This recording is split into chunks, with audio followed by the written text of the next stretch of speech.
So here you can see we've got one plasma cut open.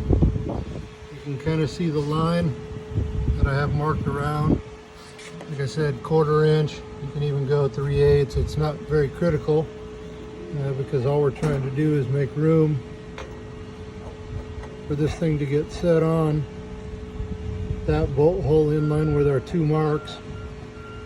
I know that we have room on the inside of that slot for where the shock body will clear. Next step now, after we continue to plasma cut the rest of them, go inside with a Dremel or a grinder, clean it all up and deburr it, and she'll be ready for tacking and welding. Next step coming soon. All right, now that we have this thing all cleaned up and deburred, using a little rotary file, sanding wheel, grind a little paint off on the inside of the bucket. Not too critical, just clean up your cut so you don't have any sharp edges. And basically what we're going to do is you got your reference lines here, which is where the old shock bolts went.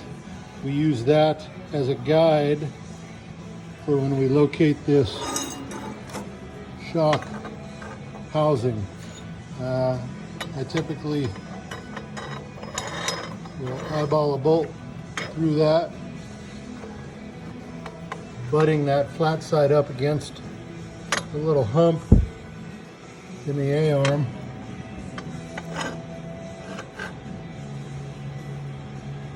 Kind of fits pretty good. And then if you want to line up that bolt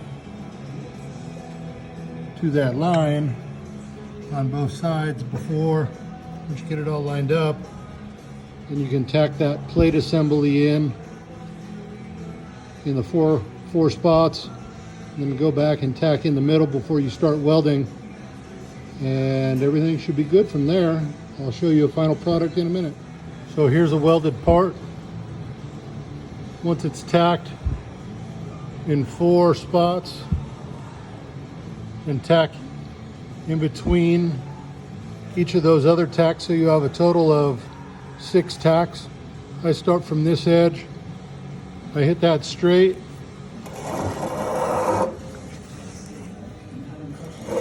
and then wrap my way around.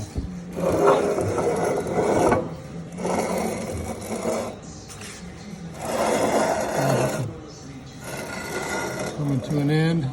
That's the entire plate welded on the bottom side of the A-arm. After that's done, I'll flip it over and I'll run 4 stitches about 1 inch long on the inside corners, and that's a final product.